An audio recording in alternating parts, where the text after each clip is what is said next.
Hello tout le monde, je vous retrouve aujourd'hui pour une vidéo spéciale sur mes palettes 2024. Je vais vous donner en fait mon top 3 sur mes 3 palettes préférées de cette année qui vient de s'écouler. Alors j'ai décidé effectivement de ne faire qu'un top 3 cette année, tout simplement parce que je me suis rendu compte que j'avais pas du tout assez acheté de palettes. Donc l'année d'avant j'en avais pas acheté non plus énormément, je peux vous faire un top 5 mais là vraiment j'en ai 6 quoi je crois, sans compter les deux palettes que j'ai eues dans les calendriers de l'avant que j'ai eu en fin d'année, donc en plus j'ai pas vraiment testé. Donc là j'en aurais eu 8 mais c'est pas assez pour vous faire un top 5, donc voilà, ça voulait dire ne pas parler d'une seule palette, donc du coup j'ai préféré vous faire un top 3. Et puis honnêtement je trouve que c'est quand même un peu plus révélateur de ce que j'ai aimé cette année. Et honnêtement cette année, voilà, il n'y a pas de palette pour laquelle j'ai vraiment eu un coup de cœur à part une, donc on va découvrir ça tout de suite. Alors en troisième position, c'est une palette qui est sortie en 2023, si je dis pas de bêtises, donc pas vraiment 2024, mais je l'ai eu début 2024 parce que j'avais acheté, il me semble, pendant les soldes Sephora. Donc moi je l'ai testé et je l'ai porté surtout en 2024. Et il s'agit de celle de chez Too Faced, la Maple Syrup Pancakes. Voilà, j'espère que c'est bien celle-ci, qui était sortie en 2023. Je regarde si c'est écrit derrière, s'il y a une date, mais non, je ne le vois pas. Mais il me semble bien que c'est celle-ci, la dernière, que je ne me cours pas. En tout cas, celle-ci, c'est sûr que je l'ai achetée en 2024. Bref, c'est une palette automnale, donc elle est aussi bien pour l'hiver, puisque c'est une palette dans les tons plutôt chauds. Donc elle se présente comme ceci. Voilà, donc elle est quand même assez similaire à pas mal de palettes qu'on fait Too Faced, notamment les palettes gingerbread, extra spice, etc. Ça ressemble quand même pas mal à ça, on va pas se mentir. Je la porte aujourd'hui, je vais faire un petit make-up très simple avec. Voilà, j'ai vraiment fait quelque chose de très très simple. Mais elle est très sympa. Si vous aimez les couleurs un petit peu foncées, automnales, c'est une jolie palette. Elles sont bonnes, voilà, elles sont un petit peu le sirop d'érable. Donc c'est sympathique. Après, c'est pas la palette de l'année. C'est une palette très sympa. Je la mets dans le top parce que je l'ai bien aimée. C'est une des seules palettes que j'ai achetées dans l'année et que celle que j'ai le plus utilisée. Donc voilà pourquoi je la mets dans ce top là, mais après c'est pas non plus le gros coup de cœur intersidéral. Donc voilà, c'est juste je le fais en fonction de ce que j'ai pris l'année dernière. Donc du coup celle-ci est troisième. Et elle est tout à fait sympa. Voilà. Mais après c'est pas non plus le gros coup de cœur. En deuxième position, il s'agit d'une palette Natasha Denona. Alors l'année dernière, j'en ai pas acheté beaucoup puisque je n'ai pas acheté la Golden Palette ni la palette Roxa, voilà, qui est la toute dernière qui est sortie. Donc celle que j'ai, c'est la I Need One Palette. Donc il se présente comme ceci. Voilà, je vous la montre si vous ne la connaissez pas. Il y a une revue, de toute façon, il y a une revue de toutes les palettes sur la chaîne. Si ça vous intéresse d'en savoir un petit peu plus sur chacune. Donc celle-ci, je l'ai beaucoup aimée, tout simplement parce que c'est une palette qui est très facilement portable. Elle est quand même axée effectivement dans les tons chauds comme son nom l'indique, mais surtout c'est une palette que je peux utiliser au quotidien très facilement puisqu'elle reste quand même assez neutre, assez nude.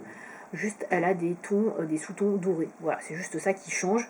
Donc après elle n'est pas non plus hyper originale, parce qu'il y a énormément maintenant de palettes qui proposent des associations un peu de ce type-là et qui sont quand même assez sympas. Après, c'est la qualité des fards Natasha Denona qui me fait que je la mets là-dedans.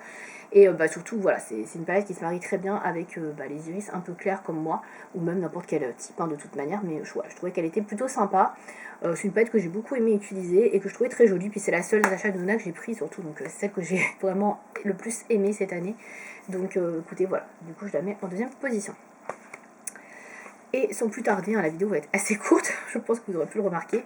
La palette que j'ai le plus utilisée, et c'est celle que j'utilise, celle-là j'ai vraiment beaucoup utilisée, puisque je la porte chaque jour quand je vais au travail, pratiquement. C'est une palette qui est très simple, qui est vraiment un basique, clairement. Vous allez voir la tête qu'elle a, c'est que j'utilise beaucoup.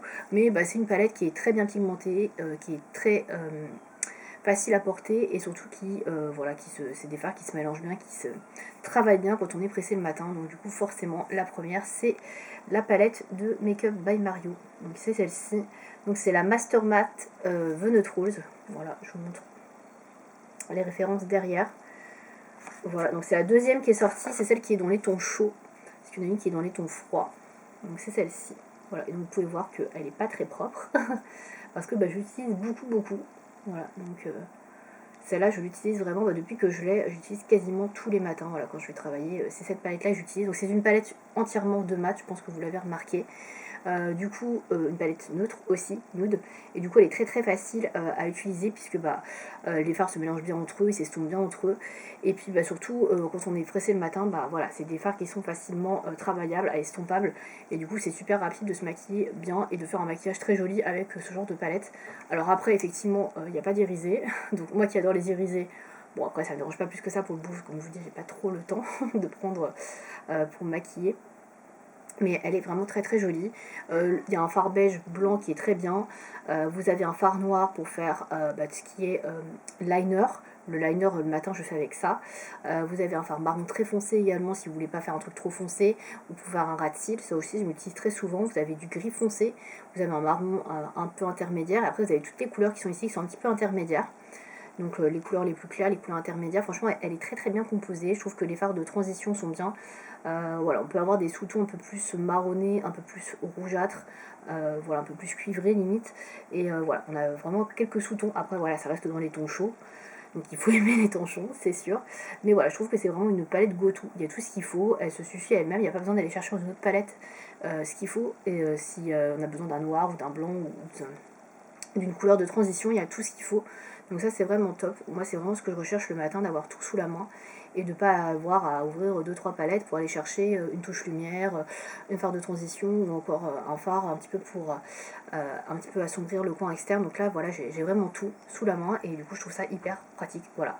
En plus c'est des fards qui sont très bien pigmentés, que ce soit les fards clairs que les fards foncés, ils sont très bien pigmentés. Alors il y a un petit peu de chute au niveau du fard noir, mais franchement par rapport à d'autres palettes ou d'autres fards noirs de d'autres marques, il n'y en a pas tant que ça. Donc voilà, celle-ci c'est pour moi un indispensable, un essentiel, voilà. Elle a un petit peu remplacé ma palette Too Faced, celle qui était la neutre. Je sais plus comment elle s'appelle, je sais même plus si elle est encore distribuée d'ailleurs, mais celle qui était sur les neutres, j'utilisais beaucoup. Et celle-là est pas mal du tout, voilà, parce qu'il y a du noir, dans l'autre il n'y en a pas, chez le c'est Too Faced, donc c'est tout ça la différence. Et quand on vieillit aussi un petit peu, c'est pas mal d'avoir du mat. Donc voilà, on voit moins les défauts, etc. Les petites ridules ou des choses comme ça qu'ils pourraient avoir sur les paupières. Donc vraiment, c'est une très très bonne palette.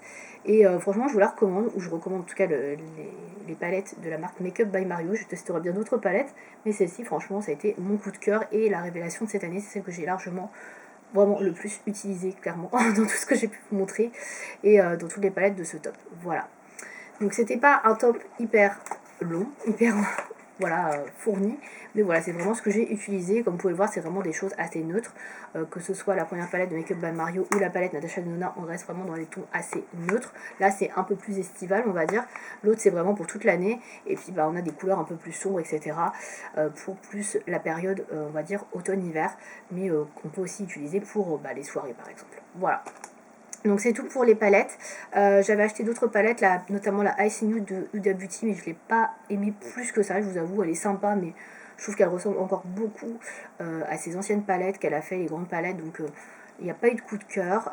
J'avais acheté aussi la petite Nano Chouin de chez Martine.